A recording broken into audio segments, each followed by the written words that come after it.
যারা মানুষকে অসম্মান করে তৃণমূলে তাদেরকে গুরুত্ব দেওয়া হয়।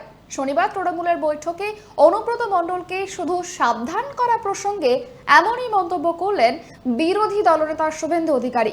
এক্ষেত্রে তিনি আরজিকর কাণ্ডে অভয়ার দেহ দ্রুত পোড়ানোর ক্ষেত্রে পানিহাটি পৌরসভার যে কাউন্সিলরের ভূমিকা নিয়েছিল তার উদাহরণ দেন।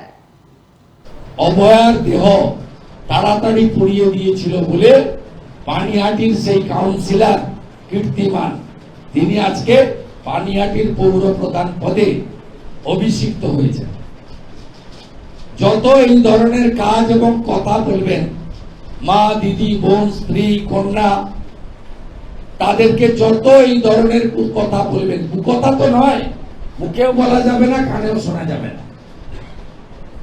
এদের লাজ লজ্জা নেই বলে এরা মিটিং এ আসে ক্যামেরার সামনে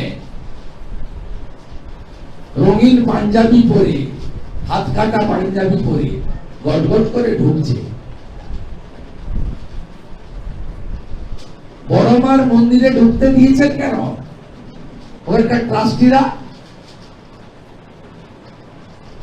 যে বোলপুরের আইসির মাকে এবং স্ত্রীকে 5 বার বলছে আমি ধর্ষণ করবো তুমি,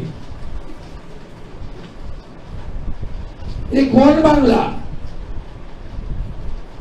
এই বাংলার পুরো চিত্রটা চেঞ্জ করে দিয়েছে তৃণমূল, একটা অসভ্য পার্টি। নর্দমার কিটের সঙ্গে ওদের তুলনা করা যায় না।